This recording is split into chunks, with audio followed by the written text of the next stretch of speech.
Okay, so here's an overview of the project. Maven users can type in maven-t -r for Ruby on Rails, and then type A and your project name. You can name it anything you want, of course, and you can name it ROR, also Ruby on Rails. So that's what I'm going to do.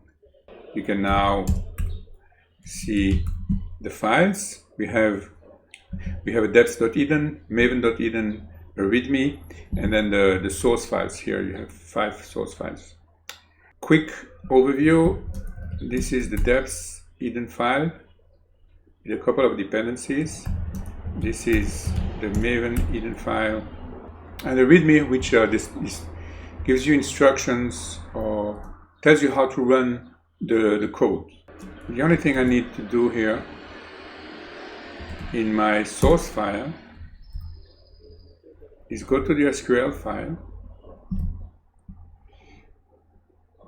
and put here the correct username and password for my database.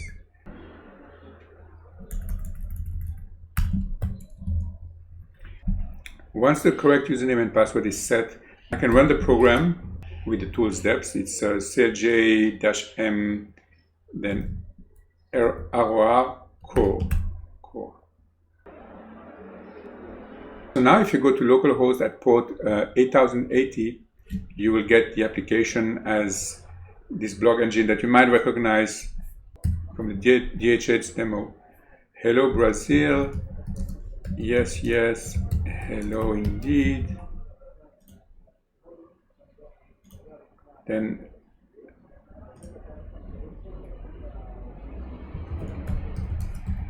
you better fill it in. Then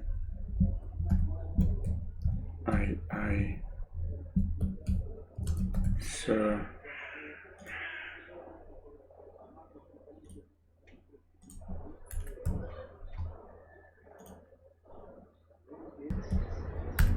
let's just add a third for good measure.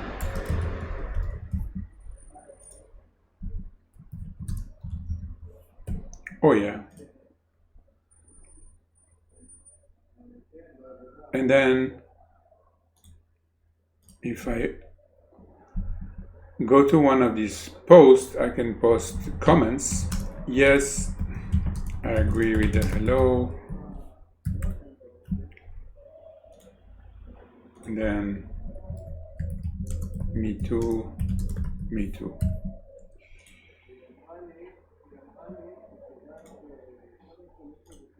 So this is the application. This is a blog engine that is server-side rendered. You can put CSS on it and start doing a real blog engine. You can learn by looking in the source code. In the Sql layer, we have 2 low-level functions which are quite simple. You probably won't want to use that in production because this is not safe from SQL injection. You might prefer to use prepared statements. But again, this is not the goal here. Is not to produce production code, but to just do the demo, the DHH blog engine, and therefore these considerations are not our concern.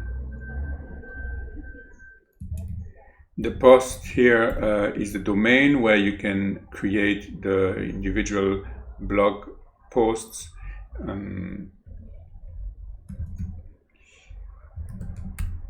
This is the handler, which does routing manually in a conn block. Also not something you probably do in production. And the HTML layer is generating HTML with Hiccup. That's our templating library. It's well known in the Clojure ecosystem.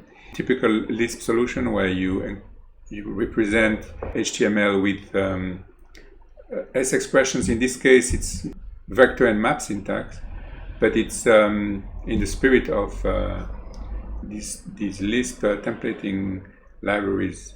where you can represent nested S expressions for an HTML document or XML. So we have the Crud operations here, as you can see: delete, read, update, create. And this is also probably not something you will do in production code. Most people use SPAs, single page applications.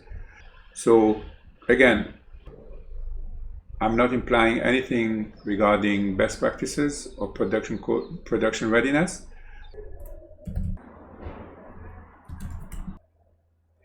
All in all, we have 6 files with 154 lines of code.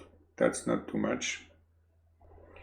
And the main thing to remember is that I'm not going to tell you how to structure your learning. You do that. Here's content to explore. I will show the non-Maven users the persistence aspects of this application step by step, how to create a database, how to connect the database, how to do queries. Maven users, however, have the whole source code at their disposal. You can start with the finished project and go down, or you can start from scratch and go up. I have nothing to say about that. You're the learner, you know how to learn. So this is it. Good luck, my friend. Good luck.